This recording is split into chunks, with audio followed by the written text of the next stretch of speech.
राष्ट्रपति से सम्मानित आचार्य सत्यनारायण पाटोदिया से देश 24 एक्सप्रेस की खास मुलाकात। मीरा हॉस्पिटल के डायरेक्टर सत्यनारायण पाटोदिया ने कथक गायन वादन में विशारद की उपाधि प्राप्त की है। 78 वर्ष की आयु प्राप्त पाटोदिया जी आज भी कथक गायन की कक्षा नियमित रूप से प्राप्त कर रहे हैं। जीवन में इन्होंने बहुत सी डिग्रियां प्राप्त कर रखी हैं। जनमानस के बीच इन्होंने अच्छी खासी पहचान बना रखी है। नमस्कार, मैं हूं रामावतार शर्मा, देश 24 एक्सप्रेस न्यूज़ चैनल से। आज हमारे साथ में हैं राष्ट्रपति से सम्मानित आचार्य सत्यनारायण जी पाटोदिया सर, आपका देश 24 न्यूज़ चैनल में आपका बहुत बहुत स्वागत है। नमस्कार सर। अभी बहुत बहुत धन्यवाद। विगत दिनों 2 मई को आपको राष्ट्रपति से सम्मानित किया गया, क्या कारण रहा और राजस्थान में ही आपको राष्ट्रपति सम्मान के लिए क्यों चुना गया? आपने बहुत अच्छा प्रश्न पूछा है। जब ministry of social justice and empowerment ने हमको 2 मई के लिए राष्ट्रपति भवन में बुलाया तो मुझे भी आश्चर्य हुआ कि क्यों बुला रहे हैं, क्या करने वाले हैं जी। पर ये एक अद्भुत कार्यक्रम था जिसमें 30 सीनियर सिटीजन्स को ऑल ओवर इंडिया से, प्रत्येक स्टेट से एक एक को चुना गया था। इन 30 लोगों में लगभग 20-22 लोग तो ऐसे थे जिनको पहले पद्म पुरस्कार मिल चुका था। हम कुछ लोग ही ऐसे थे जो पहली बार राष्ट्रपति भवन में जा रहे थे।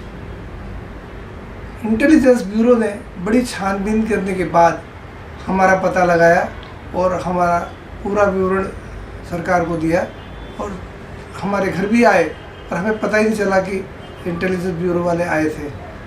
ऐसे कड़ी छानबीन के बाद मेरा सिलेक्शन राजस्थान से किया गया, क्योंकि उस कार्यक्रम का टाइटल था एजिंग विथ डिग्निटी।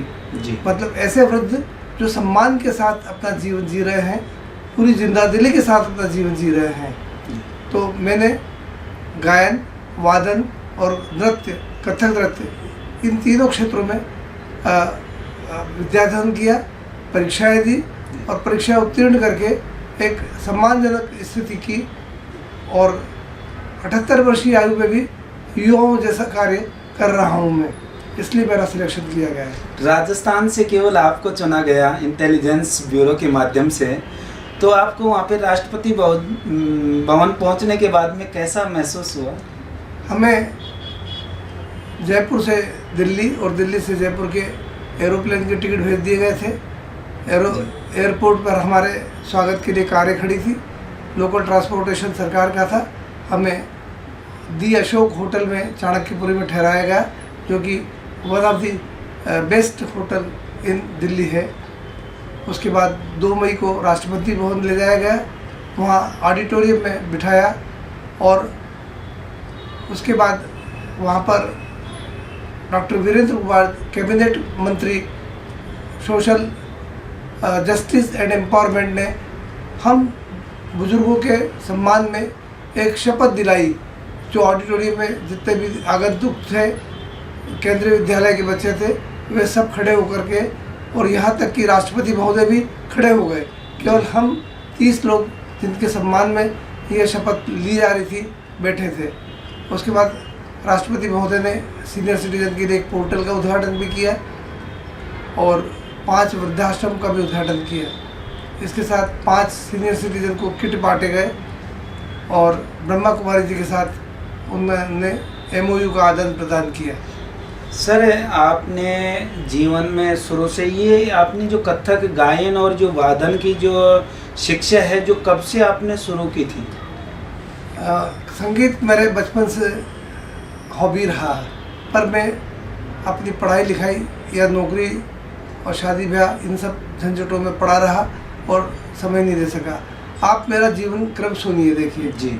बचपन में मेरे माता पिता ने कहा कि देखो बेटा, हम स्कूल की फीस, किताबें और ड्रेस सब माता पिता लाते हैं, तुम बच्चों का कर्तव्य है कि तुम अच्छी से अच्छी पढ़ाई करो और वो माता पिता का ऋण चुकाओ। तो मैं जी जान से पढ़ाई लिखाई में लग गया जी। मैं हर जगह फर्स्ट डिवीज़न से पास होता रहा। मैंने विक्रम विश्वविद्यालय से यूनिवर्सिटी में सिल्वर मेडल प्राप्त किया एमकॉम में, और उस दीक्षांत समारोह में श्रीमती जी इंदिरा गांधी जी, डॉक्टर शंकर दयाल शर्मा भी आए थे मुख्य अतिथि के रूप में, और मुझे सिल्वर मेडल दिया गया। डॉक्टर शंकर दयाल शर्मा और श्रीमती इंदिरा गांधी के सम्मान में यूनिवर्सिटी ने एक एट होम दिया था। उस एट होम में मेरी चर्चा मुझे अवसर मिला कि मैं तत्कालीन प्रधानमंत्री श्रीमती इंदिरा गांधी से बात कर सकूं जी। तो मैंने उन्हें बताया कि जो शिक्षा हमें दी जा रही है वो थ्योरेटिकल है, ये प्रैक्टिकल शिक्षा होना चाहिए। मैडम इंदिरा गांधी ने पूछा प्रैक्टिकल का मतलब क्या, कोई उदाहरण बताओ। तो मैंने कहा कि भगवान कृष्ण ने अर्जुन को जो गीता पढ़ाई थी वो किसी क्लासरूम में नहीं पढ़ाई थी, बल्कि युद्ध के मैदान में पढ़ाई थी, जब उसको ज़रूरत थी तब पढ़ाई थी। ऐसे ही हमारे को शिक्षा ऐसी हो जो जीवन जीना सिखाए, न कि केवल क्लरिकल वर्क पैदा कर दे। तब उन्होंने मुझसे पूछा आप क्या बनना चाहते हो। मैंने कहा प्रोफेसर। तो उन्होंने कहा can you give me A promise. मैं कहा यस मैडम। तो बोले जब भी पढ़ाओ, आप किसी को भी पढ़ाओ तो प्रैक्टिकल बात ही पढ़ाना, थ्योरेटिकल मत पढ़ाना, because I want to start from you. और मैंने उनको प्रॉमिस दिया, और तब से जीवन भर यही कोशिश रही कि जो मैं किसी को बात बतलाऊं उससे उसका फ़ायदा हो, उसको प्रैक्टिकल फ़ायदा हो, न कि केवल थ्योरेटिकल बातें हों।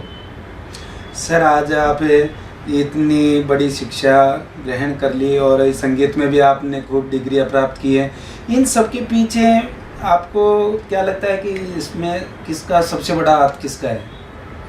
पहला हाथ तो मेरे माता पिता का और गुरुजनों का है, और दूसरा हाथ मेरी प्रेरणा का है जो डॉक्टर मीरा गुप्ता और मेरी धर्मपत्नी बनने के बाद डॉक्टर मीरा पटोदिया हो गई, उनका था।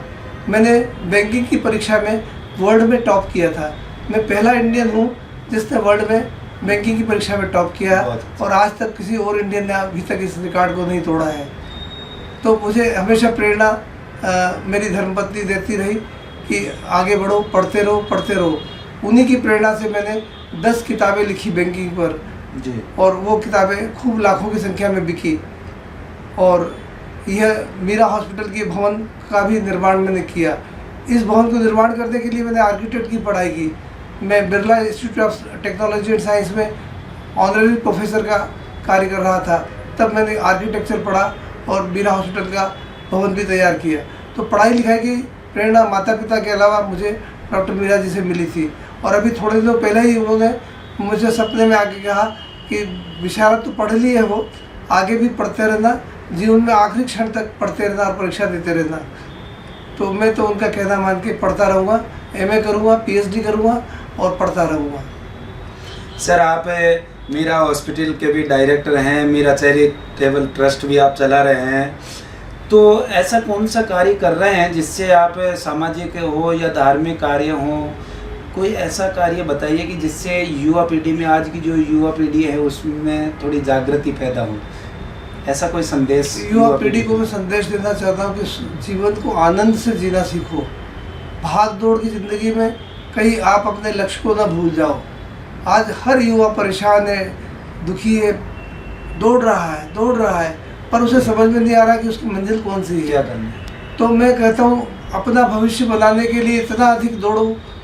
अच्छी बात है दौड़ लगाना, पर कहीं इतना अधिक दौड़ में व्यस्त ना हो जाओ कि आप अपने वर्तमान को एंजॉय करना भूल जाओ। जी। तो अपना भविष्य जरूर बनाइए, पर वर्तमान को भी साथ साथ एंजॉय करते चलिए। अगर वर्तमान में आप एंजॉय करेंगे, आनंद से रहेंगे, तो भविष्य अपने आप अच्छा बनेगा और आप सुखी रहेंगे, स्वस्थ रहेंगे। आज युवाओं में सबसे बड़ी मुश्किल क्या है? शादी तो कर लेते हैं पर थोड़े दिनों बाद ही तलाक हो जाता है। तो मैं उनको यह मैसेज देना चाहता हूँ कि जब आपका जोड़ा बन गया है तो आप राधा कृष्ण की तरह एक दूसरे को प्यार करिए। कहीं ऐसा ना हो कि जोड़ा टूट जाए और उसके बाद में पछताना पड़े, अरे हमने क्या क्या गलतियाँ की थी, और उन गलतियों को याद करके रोना झींकना पड़े, तो कोई फ़ायदा नहीं होगा। इसलिए जब पत्नी साथ में हो, पति साथ में हो, तो राधा कृष्ण की तरह एक दूसरे से प्यार करो और जीवन को सफल बनाओ, सार्थक बनाओ। देखो, सीखना इनसे चाहिए कि जो आज 78 वर्ष की उम्र में चल रहे हैं और उसके बावजूद भी आज ये संगीत की क्लास रोज़ संगीत की क्लास ले रहे हैं। हमारे सम्मानीय आचार्य सत्यनारायण जी पाटोदिया जी का हमारे न्यूज़ 24 एक्सप्रेस न्यूज़ चैनल में बहुत बहुत स्वागत सर, बहुत बहुत धन्यवाद सर। धन्यवाद और आप सबको आशीर्वाद। आप सब खूब फले फूले, खूब उन्नति करें, चारों तरफ आपका नाम फैले, आपका चैनल खूब बढ़े और चैनल लोगों की सेवा करे, युवाओं को प्रेरणा दे, मेरा पूरा आशीर्वाद है। ब्यूरो रिपोर्ट देश 24 एक्सप्रेस।